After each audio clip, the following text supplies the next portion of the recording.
Hello everybody, welcome back to the channel. Hope you're all doing well. Hope you're all living the dream. You join me today, Saturday. We're just leaving Threshfields.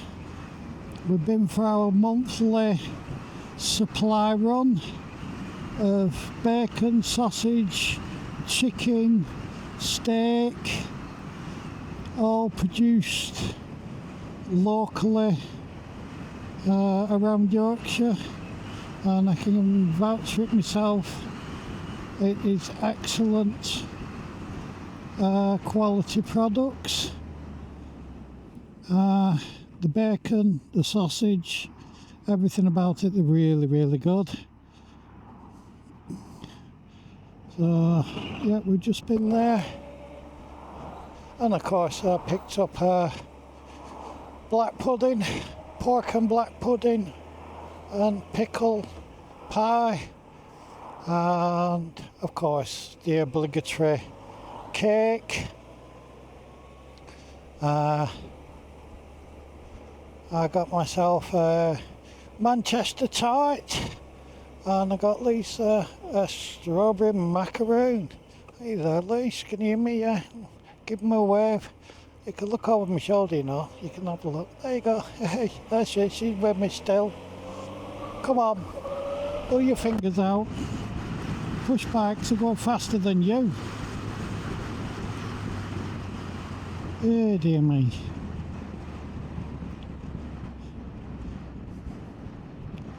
Come on, car drivers. Yeah, so just stock up the fridge. So I think my top box is maximum weight capacity with chicken, bacon, sausage and steaks. All good. Happy days. And we're just on our way back now. We're going to go through to Craycore, then turn off at Craycore and come back a different way. It's a lovely afternoon. So yeah, hope you're all enjoying it. Enjoying the last week of half term.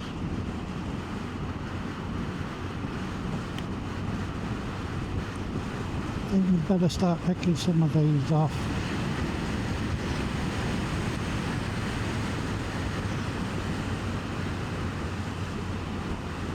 Yeah.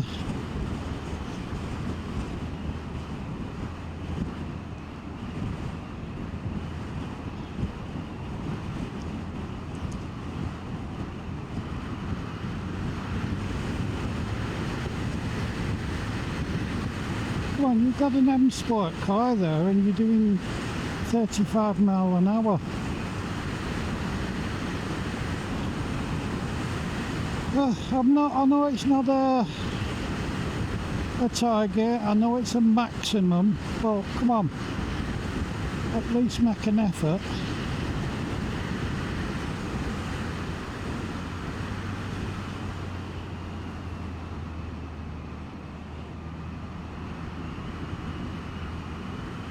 So this is a little place of Craycore. There's a couple of interesting features on the hills above Craycore. It looks like a cross and something else on the hills around Craycore. I don't know what they are.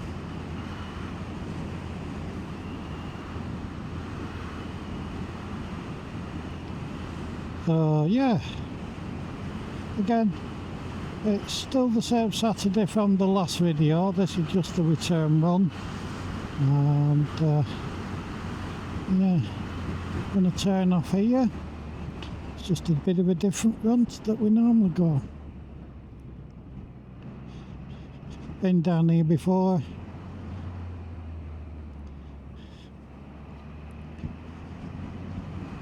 Well, there's a car in here, you know. It's only narrow roads. My good lady telling the car driver off for taking up all of the road. she gets worse road rage than me, and she doesn't even drive. I'm terrible because I get trolley rage, you know. I'm all right on the road because I'm like, yeah, just they're fine. They're doing what they're doing, and I have an occasional relapse, you know, when somebody does something a little bit bad on the road and I'm like, oh, what are you playing, that type of thing. But if I go to the supermarket, oh, trolley rage, I'm like, get out my way, come on, move, I'm coming through. And when they go to the side and they're looking at the bloody item of food in that they want, or the tin of food, or the tin of soup that they've been buying for the past, I don't know, God knows how many years, and they stand there reading the labels. And I know people have, they can't have certain things, you know, gluten-free, no nuts, allergies and all this lot. Yeah, I understand. But when you stood there reading your labels, don't have your trolley swung out, blocking the aisle so nobody can get past.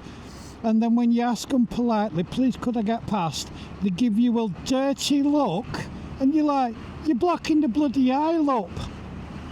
You know, that's what gets me. That gives me really bad trolley rage. That I'm terrible for that. You know, so I'll go through when my good lady pushes the trolley, and I walk in front and I'm like Moses parting to say, I just push trolleys out. Excuse me, coming through. Excuse me. When I get through, you know, you can stand there and read the labels all you want, but don't block the aisle up. You know, be a little bit considerate. So yeah, that's my weakness. But we all have to do shopping. It's not so often because I tend to try and go shopping at the quieter times, you know. But you do get sometimes where you get caught out and you have to deal with these people.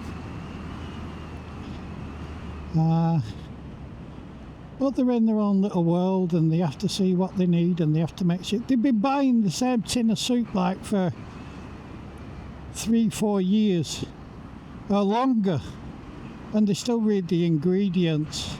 You know, they still read the ingredients on the packet, and you're like, it's the same stuff you bought last week. Anyway, sorry about that. You know, as you can see, I tend to shopping. It's one of the evils. I don't think many people like shopping, but we have it to do. We have to go and get the supplies in, and we have to eat. But now as I found out, Threshfield, yeah, it's slightly dearer.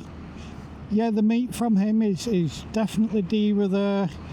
But I've just bought a full chicken there, and I've looked at it, and it's produced locally, and it's not pumped with anything.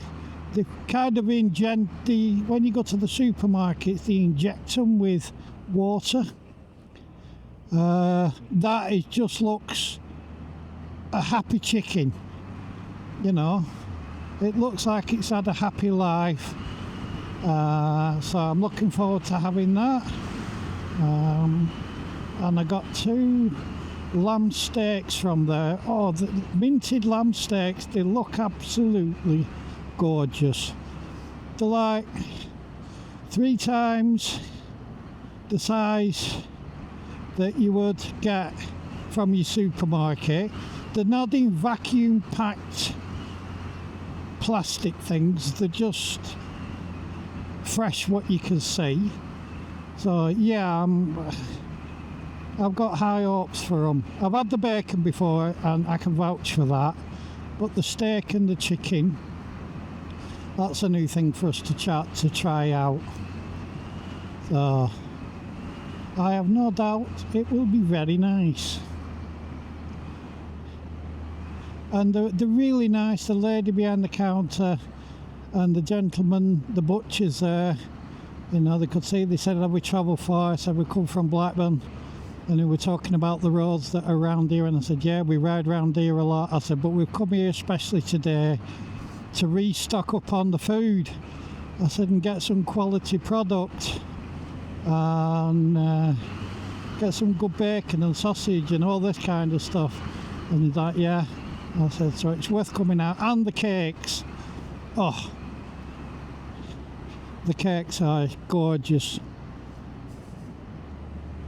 I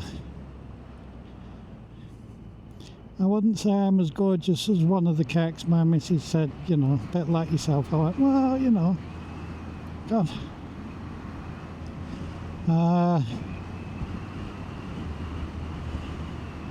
So yeah. And I've been trying out a couple of new things. Well, they're not new things. I've had them with me for forever and a day. You know, I always carry them with me. But they're usually in my top box, zipped up in my little tool bag that I have. And it's like a clamp that goes over the front brake lever and over the throttle, and you lock it into place. And it locks the front brake on, like an anti-theft device. And I know a lot of people are going to say, well, you know, if they want your bike, they're going to take it. Well, of course they are, if they want it. But the reason why is the opportunist, you know, the opportunist thief, where he's, he'll see that and he'll think, nah, no. And I should do more, you know, be a bit more security conscious about the bike. It is fitted with a tracker. GPS, it's a Monimoto 9 tracker. It's really good. It's, you buy the device, it's 149 quid, but you can get coupon codes for it, so you can get it for like 135, 136 quid, that type of stuff. It doesn't, it's got a 12-month battery on the actual tracker itself, and I can vouch for that because I've had mine on over 12 months and I've only had to charge it up once. It's run by an app and you get a key fob, so it doesn't drain your battery on your bike, and it's just it's a peace of mind. I have a sticker on my bike to warn people that it does have a tracking device on it, so they'll see that and they'll go, has it got one or hasn't it not got one, and they won't risk it. It's deterrent, you know, you're deterring them. They'll look at it and they'll go, yeah, if they want it they'll take it, end of story. But then they better hope that the police get to them before me and Tim get to them, because, you know, it's not a nice thing to steal somebody's bike. There are repercussions. I'm going the right way this time. Anyway, so I have a tracker on mine, but I have this thing, I've had it for a long time.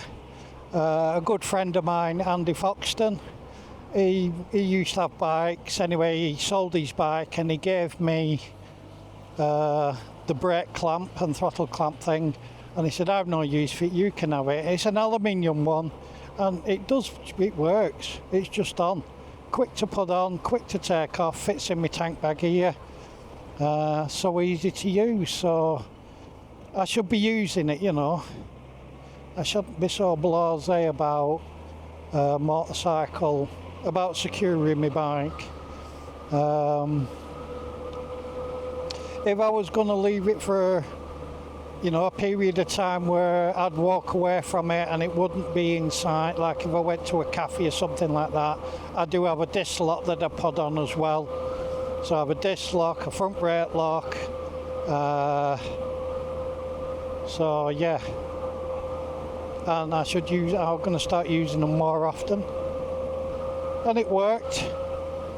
So yeah, I know you're all saying you should be using them anyway. Well, I am doing now. So that's that. Happy days. Oh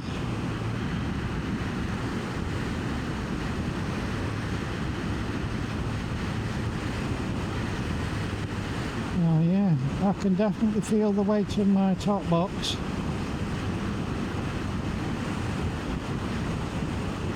Well, I can't really, because I spread the weight out, you know. It was like, well, there's a few pound of meat in that top box.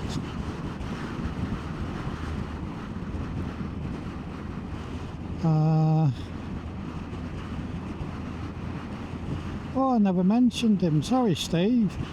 Steve Wright, one of my long-term viewers for YouTube.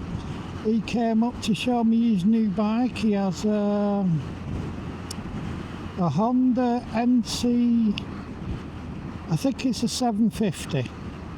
Sorry, Steve, if I got it wrong, but I know it's a DCT one, and it looks a cracking bike. And the mileage on it, 70 odd miles a gallon.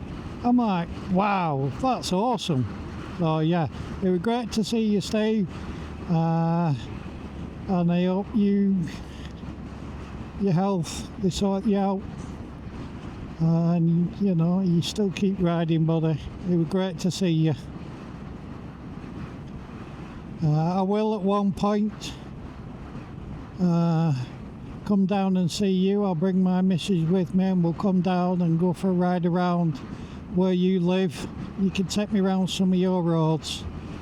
So I'll try and arrange that at some point. So yeah, thank you, Steve. Good luck with your health. What else has been going on? Yeah, security with my bike. Yeah, Money Motor. Go and look them up. I know I was going back to Money Motor, but it was only recently when I've been riding around, I've seen a lot of these young lads on these, they're called Sharon electric bikes, you know. There'd be no way they'd drag me off this because I know how to ride it, and if they ever tried to hijack me at the side of the road, I'd do my best to get away, you know what I mean. But being parked up, you know, when you nip into the garage, I know my good lady stands there at the garage, so I'm always conscious about it, because you never know, and I don't want it to happen. But if I'm in the shop and I'm on my own, then I put it on. It's less, you know, a bit of a deterrent. Anyway, we're just passing Coniston, what's it called? Coniston Lodge. It's shooting place. That's where my mate Steve goes. Steve likes, he's into his clay pigeon shooting, so he goes there clay pigeon. He's also an instructor, so if you ever want to try clay pigeon shooting, give Coniston a bell, and a grande can be had by all. I wonder if I can pick up any of these. Oh no, yeah.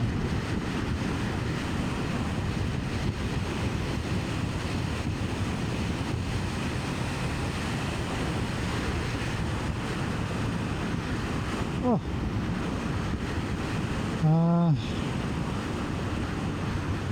I've got an itch.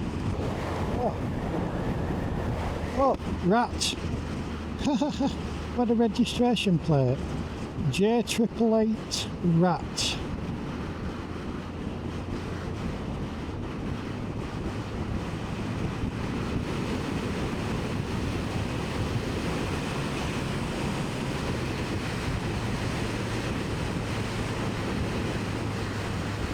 Oh.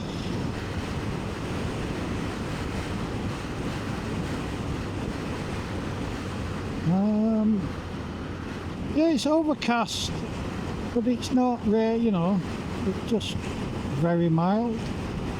Lovely riding weather.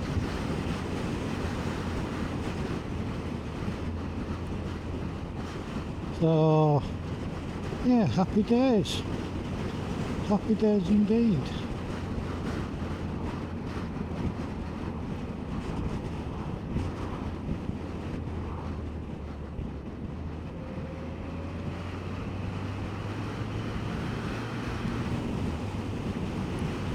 I'll have to be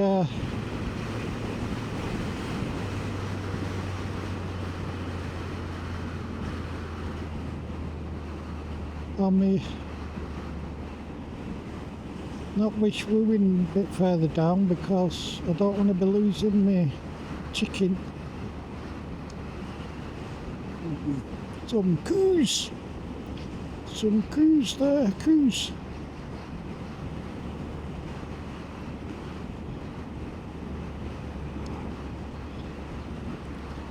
Well, we're coming into, I don't know, but I shall tell you in a moment where we're coming into.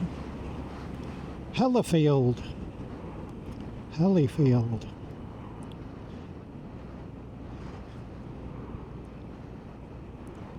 I mean, this is the A65, so it's a bit busier, but it doesn't matter because I'm out enjoying it. I'm on the bike. I'm just enjoying it, yeah. A65.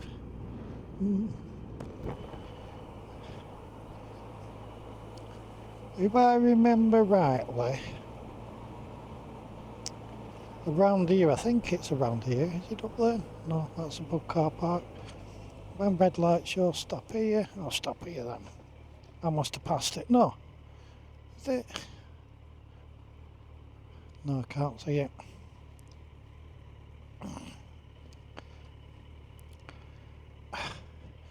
Yeah, there should be a chippy round here. Oh, don't lean on your bag, Paul. Don't lean on the bag because you've got cakes in there. I've carried some samples in my day on this bike, but the most important thing I've ever carried on this bike, apart from my good lady and my daughter, apart from them two, which are the most precious thing that I could ever carry on this bike, are cakes. Got to look after the cakes.